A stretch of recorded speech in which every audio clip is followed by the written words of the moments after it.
ચાલો હવે મૂળા રોપી દઈએ અને મૂળા રોપી અને પછી ધાણાનું વાવણી કરીશું. ચાલો ત્યારે મૂળા રોપી દઈએ.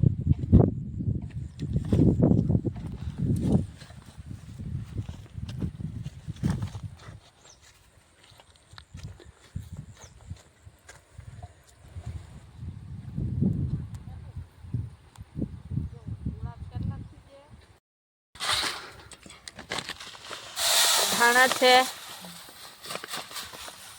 ધાણાનું બિયારણ છે, તો વારે ઘડીએ છાંટવા જવું પડે એના કરતાં એક જ પાણીમાં ધાણા અને મૂળા બંને મિક્સ કરી દઈએ અને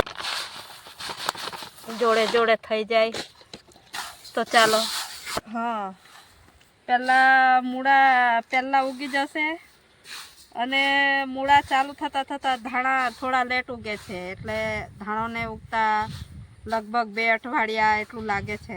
તો ત્યાર પહેલાં તો મૂળા 2-3 દિવસમાં તો બહાર આવી જાય, એટલે પહેલાં મૂળા ઉગી નીકળશે અને ધાણા લેટ નીકળશે, એટલે કંઈ નહીં, ધીમે રહીને ધાણા વેચીશું અને પહેલાં મૂળા વેચીશું. ચાલો.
તો ચાલો, હવે આ રોપાઈ ગયું છે, તો પાણી કાલે આપીશું અને હવે ઘરે જવા નીકળીએ. નવા વિડીયોમાં ચાલો.